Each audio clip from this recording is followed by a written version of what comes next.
নমস্কার, জয় হিন্দ। আমি আপনাদের ফ্রেন্ড স্বপন চক্রবর্তী, একজন ভারতের সেনাবাহিনী থেকে অবসরপ্রাপ্ত সৈনিক। 2023-এ এই গ্রেট ডাইরেক্ট সেলিং ইন্ডাস্ট্রির সাথে আমার পরিচয় হয়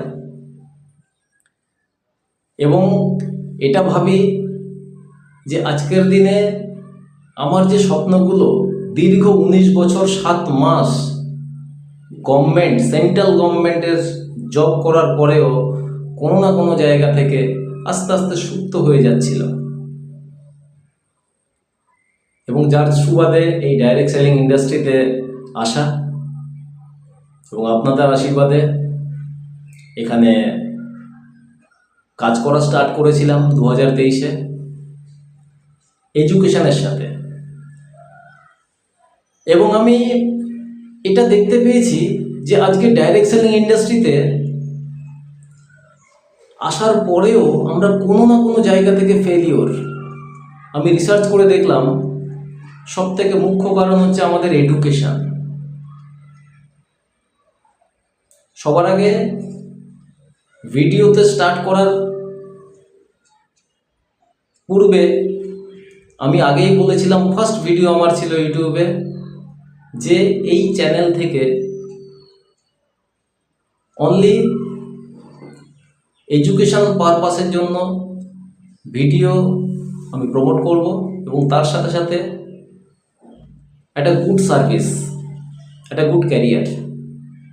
যদি ভালো লাগে প্লিজ ভিডিও লাস্ট অবধি থাকবেন।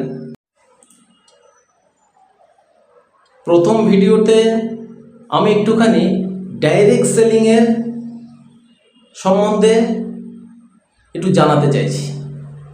What is direct selling? এটা কি আমাদের কাছে নতুন কোনো কনসেপ্ট? তো আপনাকে বলে রাখি, না, এটা নতুন কোনো কনসেপ্ট নয়।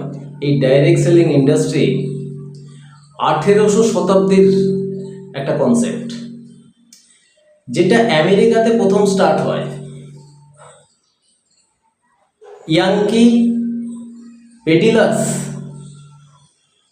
ঘরে বসে বই, বাসনপত্র বিক্রি করেছিলেন, আর ওটাই ছিল ডাইরেক্ট সেলিংয়ের শুরুর কনসেপ্ট। নেক্সট আস্তে আস্তে এটা ব্র্যান্ডে পরিণত হয়েছিল 1886 সালে। 1886 অ্যাভন নামে একটা কোম্পানি মার্কেটে আসলো এবং ওনার ছিলেন ডেভিড ম্যাককনেল।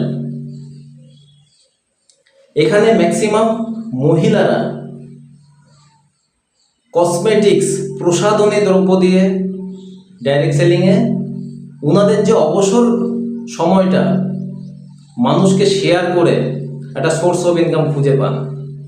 ফাইনালি 1945-এ নিউট্রিলাইট ইউএসএতে প্রথম multi level marketing MLM start করেন এবং ফার্স্ট বিজনেস প্ল্যান তখনই স্টার্ট হয়।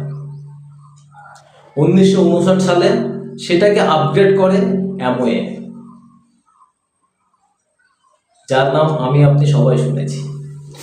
এবং এটা আস্তে আস্তে 1995 সালে আমাদের ভারতবর্ষে আসে অ্যামওয়ের হাত ধরে। তো আমি থ্যাংক ইউ বলবো অ্যামওয়ের মতো গ্রেট প্ল্যাটফর্মকে, যে আমাদের ডাইরেক্ট সেলিংয়ে মতো একটা গ্রেট ইন্ডাস্ট্রি দিয়েছে, অফার করেছে। আজকে 2026-এ দাঁড়িয়ে ডাইরেক্ট সেলিং ইন্ডাস্ট্রি একটা তুরুপের ত্রাস হতে চলেছে, হয়েও যাচ্ছে আস্তে আস্তে।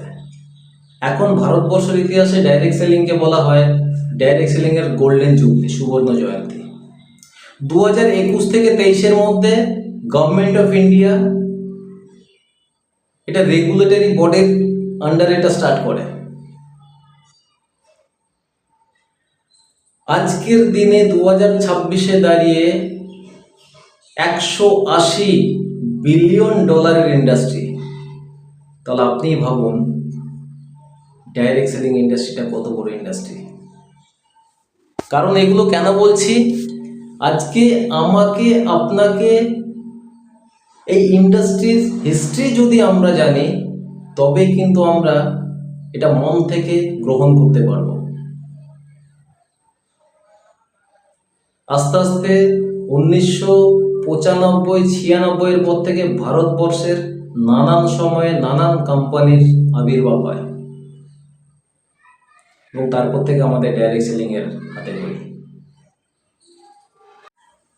এক কথায় বলতে পারি,